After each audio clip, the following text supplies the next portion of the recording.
In life, what you'll generally find is that there's a right way and a wrong way to go about doing things, okay? And this is true of almost anything in life. There's the right foods that you should eat and foods that you should not eat. There's habits that you should engage in and not engage in. There's moods that you should engage in and not engage in. There's books that you should read versus influence that you don't need to be putting into yourself, such as a lot of mainstream media. You have to strive towards happiness and long-term happiness. You have to never take things personally in life.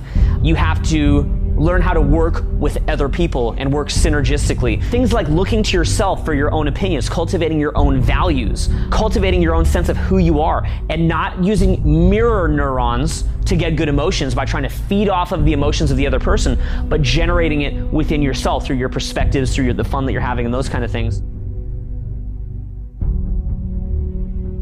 You must grow. You must strive to grow, learn to grow, evolve. Don't get stuck in the same thing. As men, we have to go and learn them. We have to find people who we connect with and learn these things from them.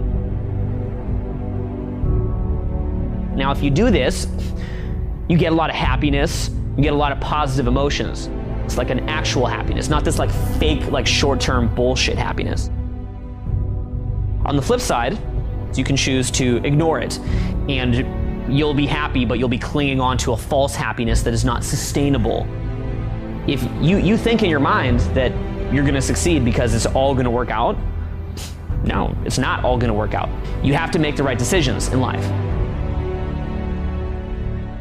And what I believe is that in life, we tend to always know what the right decision is.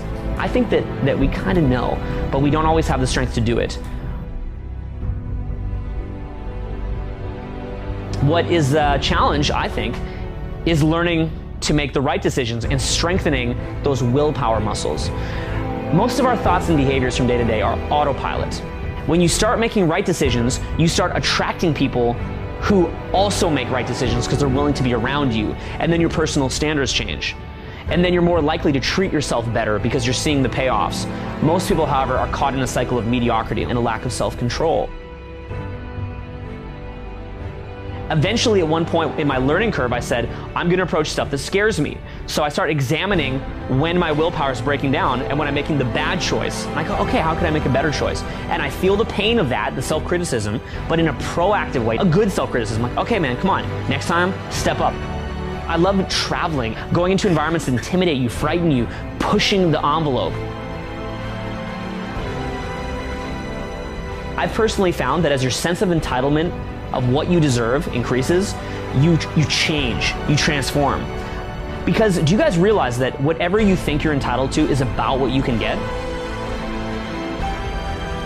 When you put your whole heart into something, like you really love it, okay, and you're willing to take your time and just walk the path to mastery, what winds up happening is that you walk the path just to walk it. You do it just to do it.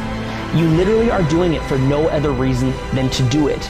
You're not worried about the results, other than as a general indication of how you're doing.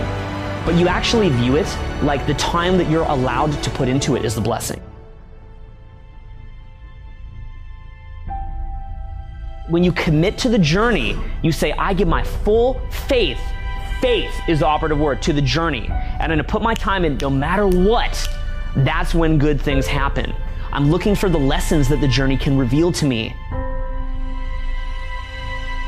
When you get out of that paradigm of just being a crybaby and wishing that people would just be nice to you and you could just get results right now, and you focus on the journey itself, and you have a love for the journey, and you love the little elements that you've isolated, that it builds weaknesses, correcting weaknesses, building who you are, building clarity of thought, building awareness, getting rid of that haze, the unthinking masses we tend to all have over our eyes, and having a brightness in your eyes that wakes up as someone who's on a path and has passion for it. The results that you will gain from this are unspeakable.